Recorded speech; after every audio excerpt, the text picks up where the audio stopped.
In today's video, I'm going to talk to you about avoiding these costly mistakes. This is the ultimate guide to hybrid publishing for aspiring authors. Hey guys, I'm Sharlrita Deloatch, your digital publishing bestie and senior publisher at BWE Publishing and Consulting. And I'm excited to talk about this subject because you guys know I love all things publishing. So let's get into today's video. Let me first start off with my personal journey in hybrid publishing. Back in 2018, I started my hybrid publishing business, BWE Publishing and Consulting, and I started off as a basically an author because I was already an author. So I knew a little bit about publishing, just a little bit, just being a part of the process, being a part of book anthologies. I kind of knew just a little bit about hybrid publishing.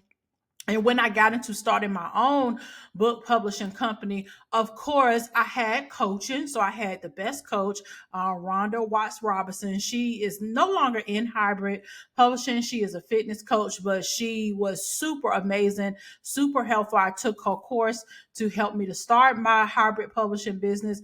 And of course, I went on over to her mentorship as well, because I just believe in getting coaching. If I don't know what I'm doing, I need some help. Okay, so I had no problem with doing that, and I had a great experience. So even to this day, I still have access to the course, and I have.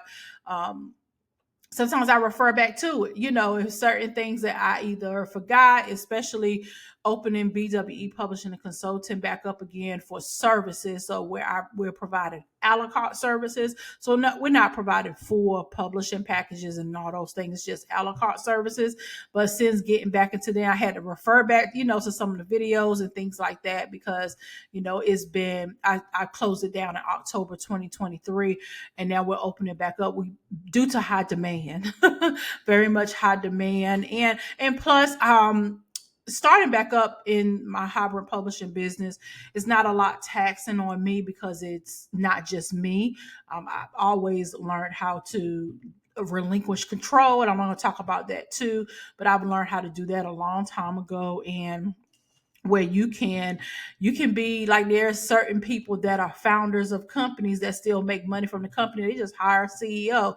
So that's the mindset that I have when it comes to BWE Publishing and Consulting. So that's a little bit of my personal journey in hybrid publishing. But even as the years gone on from 2018 to 2023, I made a lot of mistakes. Like, I made a lot of mistakes. And of course, I don't want you to do those things. So here are the common mistakes that happen in hybrid publishing, especially is number one is not understanding hybrid publishing, and that's really the gist of it. You got to understand what hybrid publishing is so that you stay within that means of being a hybrid publisher, because sometimes people can navigate, they learn about hybrid publishing and then they're going on to being coaches, and that's not hybrid publishing. It's like you got to stay in your lane.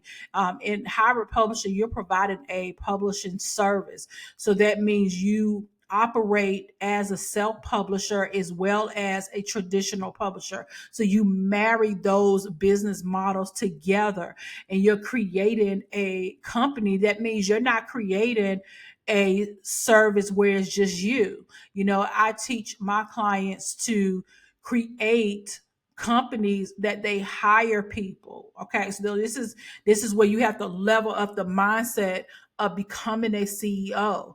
It's not about you editing books. It's not about you doing all the things, even from the very beginning. When I first started my hybrid publishing company, that was the mistake. Even though Rhonda had taught me to hire my team, I still was like disobedient. I was lowballing my prices. I was trying to do everything because when you have low prices, you're going to tend to say, you know what, I don't want to hire nobody, because you don't want to charge what you're supposed to charge for profit. And then you don't have enough money to pay to get the book produced. So you're going to have to do it yourself. So there's a lot of mistakes that a lot of hybrid publishers make. And I don't want you to make those same mistakes if you want to get into this. You lack of research. Like, you have to research. Hopefully I know if you're tuning into this channel, My goal is to help you to eliminate that, so you don't have to do a lot of research. Is me answering these questions and me really showing you behind the scenes what it's like to be a hybrid publisher. And also, one of the biggest mistakes I did this too is mismanaging cost. It costs to publish a book. I don't care what nobody says. I don't care what people will say. People will say, no, you shouldn't, pay to have your book published. Okay, whatever. It still costs money. It does not negate the fact that it costs money. And a lot of people will piggyback and say, well, you don't have to pay for publishing because, your publisher should be paying you. That's not how traditional publishing works. The publisher is not paying you for your work. They're giving you an advance for your work. They're giving you an advance with the expectation that they're going to make money from your book. There's a big difference. Okay. Let's clear that. That's a big difference. Authors do not get paid for their work. They don't get paid by these traditional publishers. Traditional publishers are not saying, hey, let me give you this check because I want to pay you for your book. They're loaning you money. It's a loan. It's not something you don't pay back. You have to pay it back. And how do you pay it back? It's not traditionally you're paying back a monthly payment like you do a loan. You have to pay back in royalties. That means every time you sell in the book, they're getting majority of the royalties from that book. Every time you make a sale, they're getting that money because they're putting it back into what they gave you. Okay. It's the same thing like the music industry. When artists sell that's why you can look at stories of artists that say they didn't make any money because they were given a lot of money up front. They spent the money, they did whatever, they thought it was just free money. It's not free money. It's you're getting a loan for what the expectation of you making that money. Okay. And a lot of authors will ask, well, what if you don't sell those books? More than likely you won't get another publishing deal. I'm not sure, and I don't know how true this is, but some way that publishing house wants their money back. Okay, so you're not getting paid for your story or your book. You're getting a loan. Okay, so that's the biggest mistake with mismanaging costs. That people think that you're not supposed to pay for publishing. You do. It costs. So as a hybrid publisher, keep that in mind. It costs to get the book published. Okay. So that goes into your pricing. You got to price for profit. And I show you how to price it, how I price for profit to make sure that I not only make a profit because you're supposed to make a profit. Let's shift that. Don't think that when you're going into this business that you're not supposed to profit. You're supposed to get paid. Okay. You're supposed to profit. You're supposed to pay your team. You have to do that. And your team may consist of contractors that's going to do the work for you. It's outsourcing. Okay. So that's a mistake that a lot of hybrid publishers make. That's why when I see a hybrid publisher with a publishing package for $1,000, I cringe because I know one or two things is happening. Either number one, they're not getting any profit, or number two, they may be getting majority of the profit, but they're doing all of the work. Okay, so we got to meet in the middle there. I need you to price for profit, but I also need you to relinquish the work. Okay, and I know that's hard for people, but you got to do it. Okay, this is why it's important for you to have your business legally set up too. You run a risk of not forming your LLC, keeping your contracts, keeping your tracking of your expenses. You run a risk of this. Okay, let me tell you a story. Years ago, I got sued by a client.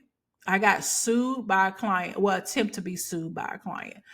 And the client had no, what's the word? It didn't have the education when it comes to the court system. Okay. So evidently, there was some friction and some dissatisfaction with the service, which this is business. It all comes with business, right? You could potentially be sued, and it could happen to anybody. And even this happened, not exactly, but this happened to Rhonda too. And that's the reason why you need coaching to understand this. So you know how I knew how to handle this situation because my business was set up properly. So the client attempted to just sue me, Sharlrita Deloatch.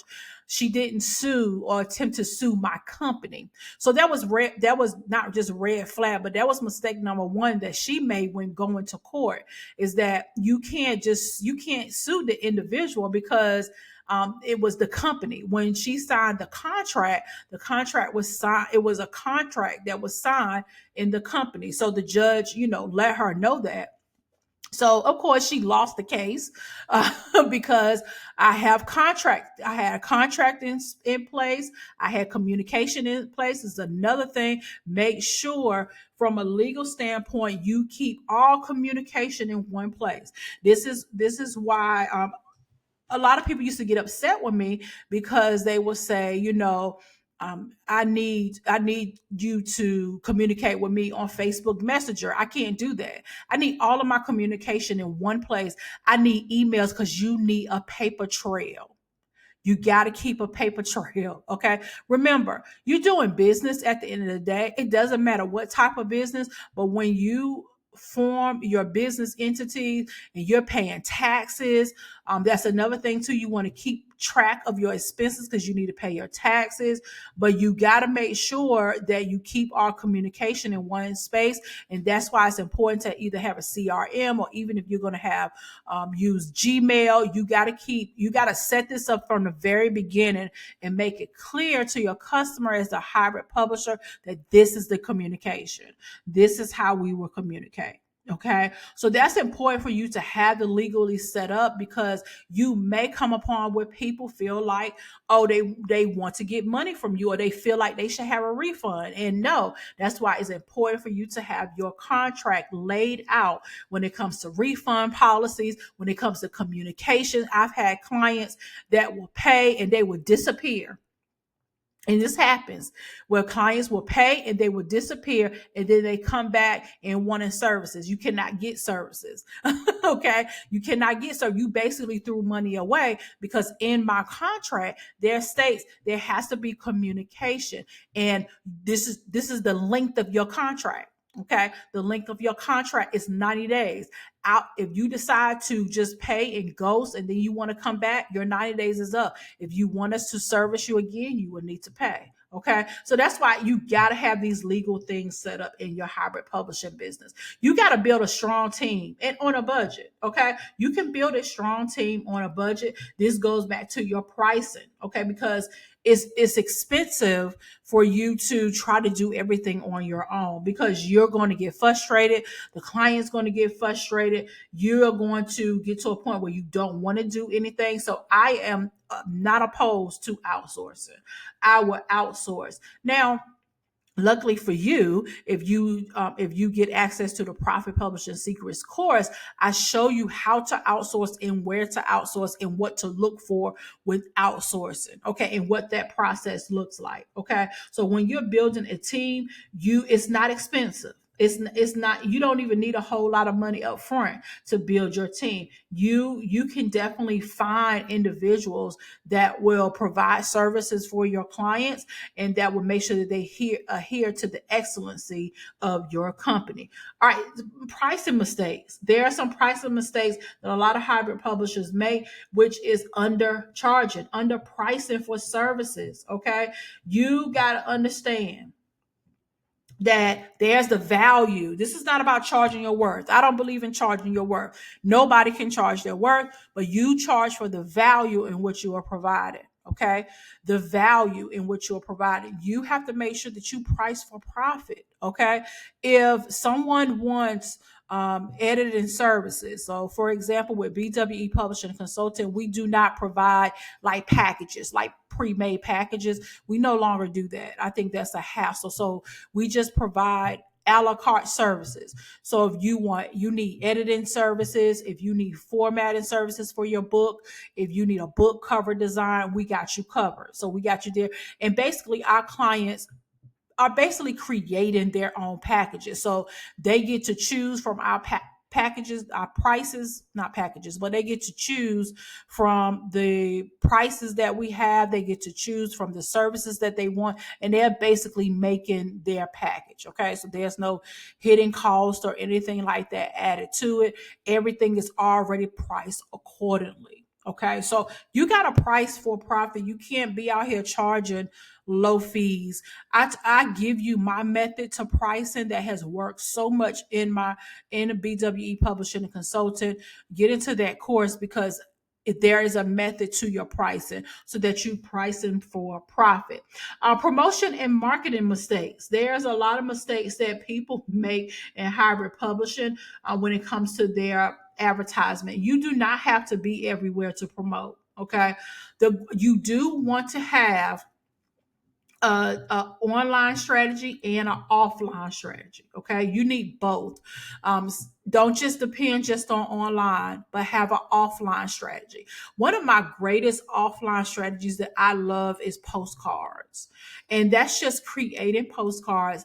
Sometimes what I used to do before I, open back up is that on a quarterly basis, I would just mail postcards out to especially like my local area. So I will get local individuals, especially like coaches, consultants and things like that. And I would let them know what we have available. I have a little postcard and it just goes to our website. Okay. So you can have a offline. You may be a master networker. Maybe you like to network and you just take I wouldn't take if I network as a publisher, I wouldn't take like a card. I would take a book. I would have a book for my company. This is what I would do. I would have a actual book. Nobody's going to throw away a book. I would have a little small book. You can get that published very, very easily. Get you a little small template, that and create a nice small book for your company. And basically inside the book, you can give some value and then you can give, some contact information when it comes to your company. Okay. So think outside the box. If you are a networker, if you like going out to network, instead of having a card, I would have a book. I would definitely do that. And if you can afford to do that, I know printing books is not as, you can't just print thousands of books and it be a good price. You have to print, just a couple of, but I would be very intentional networking and who I give those books out to, especially when you're having conversation with individuals that's thinking about books. And then when you hand them a book versus a card, they may take you a little bit more serious. I'm like, wait a minute now. Okay, you're handing me a book. This is my business card. My business card is my book. And that way they get to see your publishing work. And they also get to see that you are takes it to another level. I've done this before in the past, and it definitely adds another layer of professionalism and it lets people see your work. So yeah, think about that. But you got to have an offline strategy and a online strategy. Also, here's another mistake on how to retain clients and avoid burnout. Okay. Set clear expectations with your clients from the very beginning. Okay. On your website, make sure that you have the process. What's going to happen?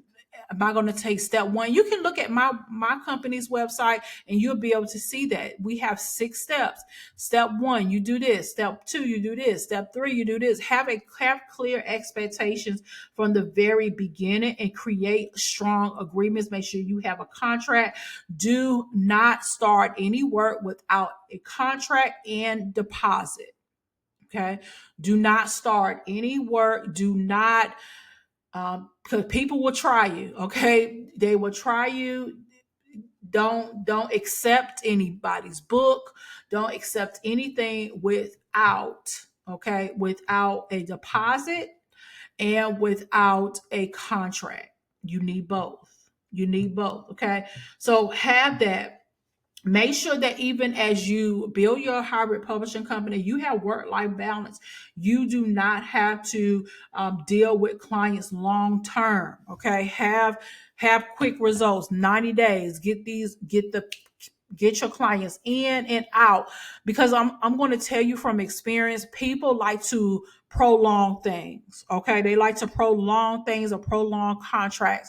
Don't allow people to do those things to you. Okay, so have a process. 90 days. However you're setting up your publishing company, if you're helping them to write their book, to publish their book, that depends. So there's different factors, but definitely you want to make sure that you have those things up front, have the expectation on where this is going, because you're working with people and individuals. Okay, and you want them to understand, hey, these are the boundaries. You got to have boundaries. Going back to earlier, you need to keep communication in your email. I had a client that just wanted to communicate on Facebook Messenger, and I let her know many times, hey, this is not where I communicate. Why? Because I like to keep business in one place, and I have to keep a paper trail. You're in business, you have to keep a paper trail.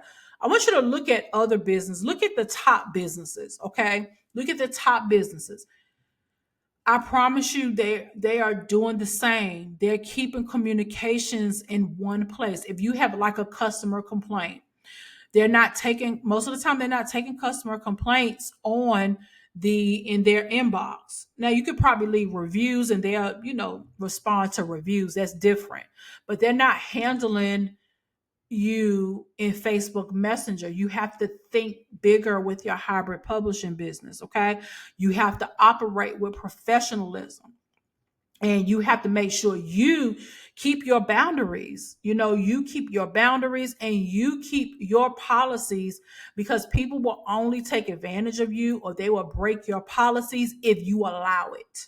Okay, if you allow it. Okay, so I just wanted to give you some those mistakes that a lot of hybrid publishers make. I've made these mistakes, but I've learned, being in this industry for a very long time, that listen, you can create a multi-million dollar hybrid publishing company from home if you want to. You have to have that work-life balance. You have to honor you. Okay, honor you as a CEO. You need to have a team. You cannot do this on your own. And I'm not going to say this to you that, yeah, you can do it on your own. You don't need to do this on your own. Okay? You can make a great impact, but you can't do it on your own. Okay. So thank you so much for tuning in to today's video. Make sure you go ahead and like this video, subscribe to my YouTube channel. Also hit that notification bell, so when I upload a new video, you will be the first to know. Now, again, if you are interested in building your own hybrid publishing company, I have an on-demand course, the Profit Publishing Secrets course. This is on demand, meaning you can view this course whenever you want, how fast you want. You can take 12 weeks if you want. You can take a week if you want to go through this course, but it's really intense. I know my videos seem a little intense, but I really go deep dive into really showing you. I don't gatekeep, so I really show you step by step. And I will say that this course, you need to take it step by step. It's easier to take it step by step. When you take it step by step, you're gonna find that you're going to find much more success. Okay, much more success with the step by step.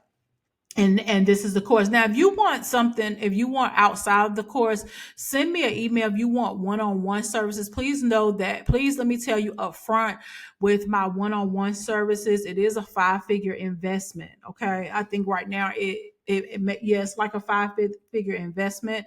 So if you want the one-on-one support, I'm helping a young lady right now build her publishing company, and we're working together one-on-one. So she really has full access. So she has email access. We have calls every month, and we have Voxer. So if she has immediate questions, she also gets weekly check-ins with me. So she has a lot of communication with me to know that I'm there, right? So Profit Publishing, see the course, you can get access to the course for only $4.97 one time, or if there's a payment plan on that page as well. I partner with my friend Grace, and I have my course or parts of her business academy, but she's also in publishing too, and we have two different business models. So look at this video here of Grace. Isn't she beautiful? So look at that video there, and then you can learn everything that I'm teaching you inside the course on this landing page. Okay.